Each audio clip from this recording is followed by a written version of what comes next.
बच्चों, आज हम पढ़ेंगे कक्षा 9वीं की सामाजिक विज्ञान की समकालीन भारत, जो कि आपकी भूगोल की पाठ्य पुस्तक है। और इसी तरह के और वीडियो देखने के लिए आप हमारे चैनल को सब्सक्राइब कीजिए, जिससे कि आपको वीडियो की नोटिफिकेशन तुरंत मिल जाए और क्लास 9th और 10th की सारी जानकारी बच्चों आपको मिलती रहे। तो ये जो समकालीन भारत 1 है बच्चों, ये आपके कोर्स में नई लागू हुई है। पुरानी जो सामाजिक विज्ञान थी वो मध्य प्रदेश पाठ्य पुस्तक निगम की पुस्तकें थी, लेकिन ये जो नई पुस्तकें आपके कोर्स में लागू हुई है बच्चों, ये एनसीईआरटी का कोर्स लागू हो गया है ना।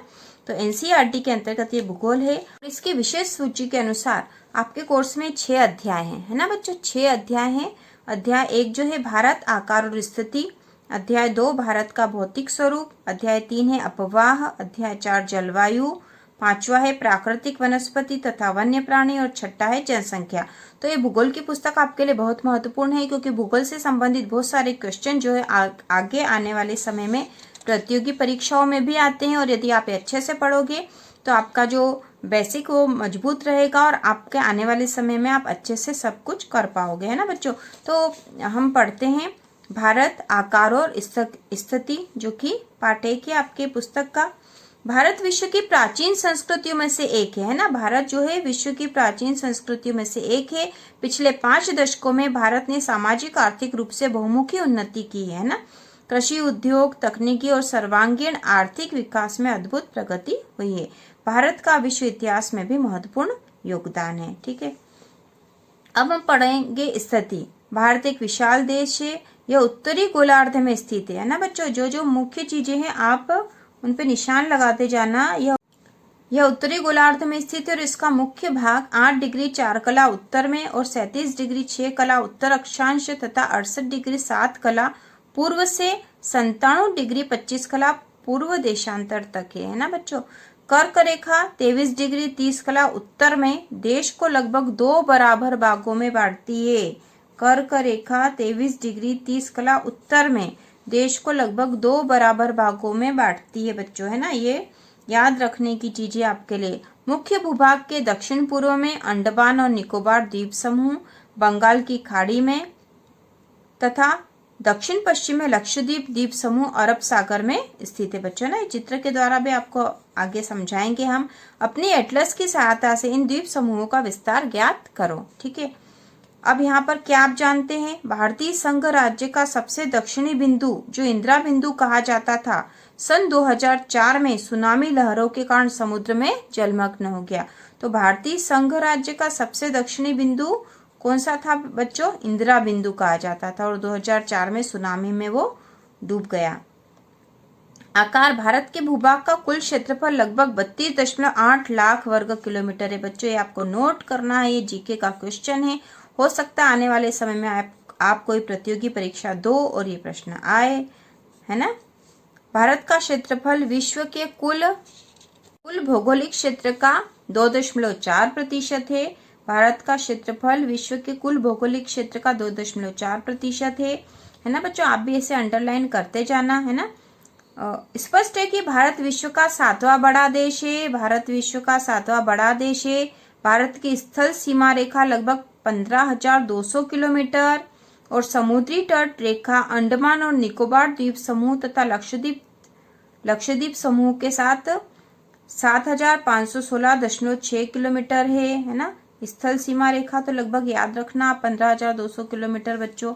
भारत के उत्तर पश्चिमी, उत्तर तथा उत्तर पूर्वी सीमा पर नवीनतम वलित पर्वत है ना। नवीनतम वलित पर्वत है। इसके दक्षिण का भूभाग उत्तर में चौड़ा है और 22 डिग्री उत्तरी अक्षांश से हिंद महासागर की ओर सकरा होता गया है ना। तो ठीक है, हमको ये बातें, कुछ बातें इसमें याद रखनी पड़ेगी, कुछ बातें यदि छोड़ भी दो तो कोई फर्क नहीं पड़ेगा।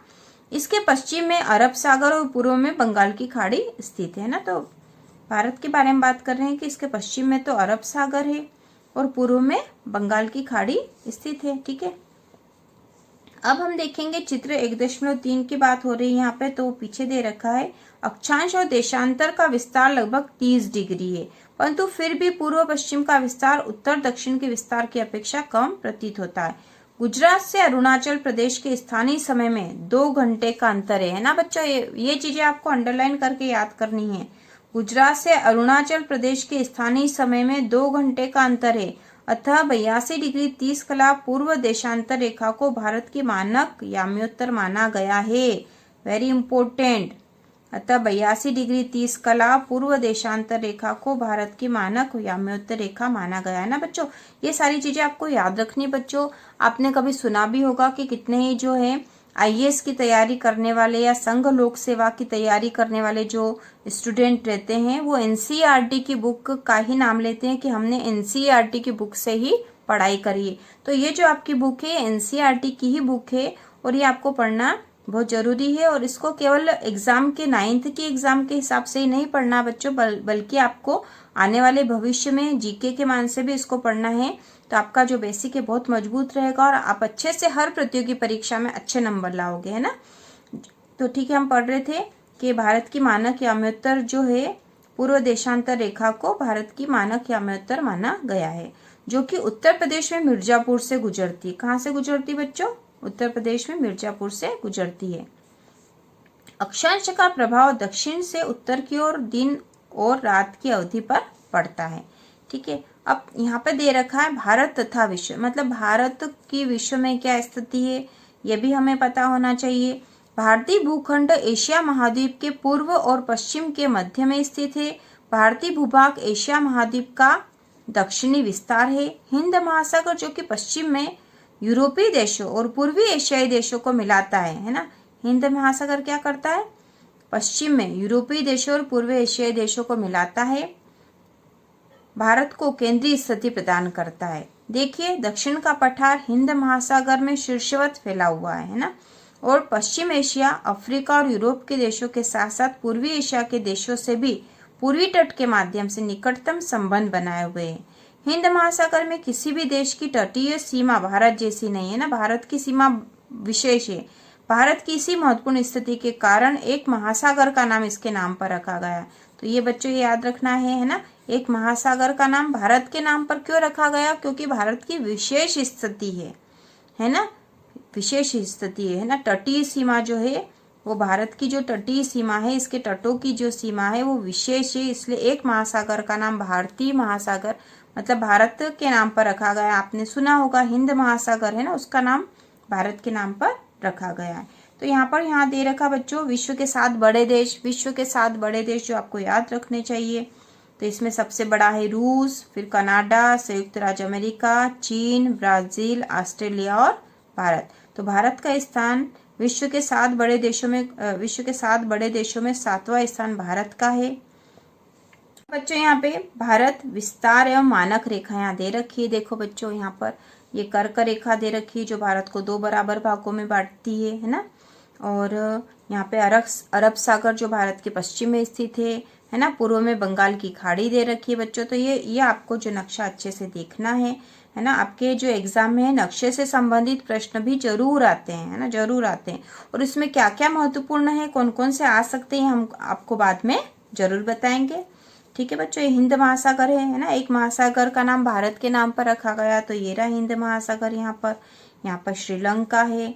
ठीक है, लक्षद्वीप भारत का। यहाँ पर बच्चों अगले पृष्ठ पे दे रखा है भारत अंतर्राष्ट्रीय व्यापार मार्ग। तो अंतर्राष्ट्रीय व्यापार मार्ग जो भारत से होकर गुजरने वाले वो यहाँ दे रखे हैं, आप इसको देख सकते हो। यहाँ मुंबई और चेन्नई है, दिल्ली है ना, यहाँ से होकर गुजर रहे हैं अंतर्राष्ट्रीय व्यापार मार्ग। कोलकाता है यहाँ पर। ठीक है बच्चों, अब आगे पढ़ते हैं हम। भारत का विश्व के देशों के साथ संपर्क युगों पुराना है, परंतु यह संबंध समुद्री जलमार्गों की अपेक्षा भूभागों से होकर था।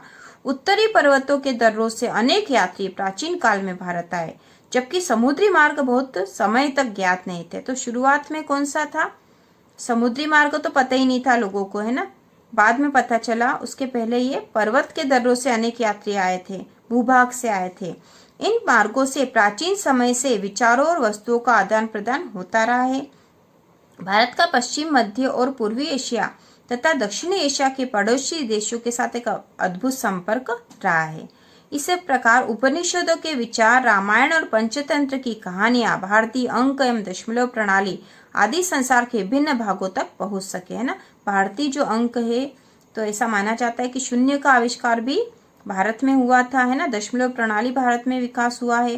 तो ये सारी जो है भारत से दूसरे देशों में किन मार्गों के द्वारा गई है, तो भूभाग से गई थी ये। मसाले, मलमल आदि कपड़े तथा व्यापार के अन्य सामान भारत से विभिन्न देशों को ले जाए जाते थे। इसके विपरीत यूनानी स्थापत्य कला और पश्चिमी एशिया की वास्तुकला के प्रतीक मीनारों और गुंबदों का प्रभाव हमारे देश के विभिन्न भागों में देखा गया है ना। तो यूनानी जो स्थापत्य कला और पश्चिमी एशिया की वास्तुकला के प्रतीक है बच्चों मीनार और गुंबद, है ना, ये इनसे प्रेरित होकर बने हैं। अब यहाँ पर अगला जो भाग दे रखा है भारत के पड़ोसी देश। भारत का दक्षिण एशिया में एक महत्वपूर्ण स्थान है ना, दक्षिण एशिया में भारत का महत्वपूर्ण स्थान है। भारत में 28 राज्यों और 9 केंद्र शासित प्रदेश हैं। कितने बच्चों? 28 राज्यों और 9 केंद्र शासित प्रदेश हैं। आपको पता होना चाहिए कौन कौन से हैं। अब यहाँ दे रखा है पश्चिमी और पूर्वी तटों पर केंद्र शासित क्षेत्रों की संख्या ज्ञात कीजिए, है ना। तो ये हम जब हम क्वेश्चन आंसर करेंगे तब करेंगे बच्चों। क्षेत्रफल के आधार पर सबसे बड़ा और सबसे छोटा राज्य कौन सा है ना, ये अब हम करेंगे। फिर भारत की भूमि की सीमाएं उत्तर पश्चिम में पाकिस्तान, ये आपको पता होना चाहिए। इसकी सीमा जो है उत्तर पश्चिम में पाकिस्तान। तो बच्चों ये है, जैसे कि ये पूर्व है, पश्चिम है और ये उत्तर है। तो उत्तर पश्चिम की जो सीमा है ये पाकिस्तान से लगी हुई है, आपको दिख रहा होगा यहाँ पे पाकिस्तान। उत्तर पश्चिम में पाकिस्तान और अफगानिस्तान के साथ, है ना। तो बच्चों देखो ये रहा, है ना, ये है, देखो ये पूर्व है, पश्चिम है, ये उत्तर है और दक्षिण है। तो उत्तर पश्चिम में पाकिस्तान और अफगानिस्तान के साथ सीमा लगी हुई है ना। उत्तर में चीन, नेपाल और भूटान के साथ, और पूर्व में म्यांमार व बांग्लादेश के साथ। तो उत्तर में किसके साथ है? देखो बच्चों, पूर्व पश्चिम उत्तर। उत्तर में चीन, नेपाल, देखो बच्चों नेपाल ये रहा है ना, नेपाल, चीन यहाँ पर है, ये रहा चीन। तो ये पूरा भूभाग जो है यहाँ पर चीन का है और यहाँ नेपाल है और ये भूटान है ना। आपकी किताब में आपको और अच्छे से दिखेगा, यहाँ पे नेपाल है और ये भूटान है। तो उत्तर की सीमा जो है चीन, नेपाल और भूटान के साथ, और पूर्व में देखो बच्चों ये रहा म्यांमार और बांग्लादेश के साथ लगी हुई है ना। तो म्यांमार और बांग्लादेश के साथ लगी हुई है, ठीक है। इधर वाली जो सीमा है म्यांमार और बांग्लादेश के साथ लगी हुई है। तो हमने देख लिया है। अब दक्षिण में समुद्र पार हमारे पड़ोसी 2 द्वीप समूह राष्ट्र श्रीलंका और मालदीव है। और दक्षिण में, भारत के दक्षिण में कौन कौन से देश है? द्वीप समूह वाले राष्ट्र है, श्रीलंका और मालदीव है। श्रीलंका और मालदीव, बच्चों देखो ये रहा श्रीलंका, है ना, यहाँ पे इस चित्र में भी दिख रहा है, ये श्रीलंका है, ये मालदीव है, ठीक है। और यहाँ पे हमने देखा था पहले, यहाँ पर पूर्व में बांग्लादेश है ना, यहाँ पे बांग्लादेश और म्यांमार है, ठीक है। भारत और श्रीलंका के बीच में छोटा समुद्री रास्ता पाक जल संधि और मन्नार की खाड़ी है। तो ये भी पता होना चाहिए, भारत और श्रीलंका के बीच का रास्ता है बच्चों ये, पाक जल संधि और मन्नार की खाड़ी, है ना। मालदीव लक्षद्वीप समूह के दक्षिण में स्थित है। अपने पड़ोसी देशों के साथ भारत के भौगोलिक और ऐतिहासिक संबंध बहुत अच्छे रहे हैं। अपनी एटलस में एशिया के मानचित्र में देखा कि भारत कैसे अलग दिखाई देता है ना। हमने देखा है कि भारत सब देशों से किस तरह से अलग दिखाई देता है। तो इस तरह से बच्चों ये पाठ हो गया है और अब हम अगले वीडियो में इसके प्रश्नोत्तर देखेंगे।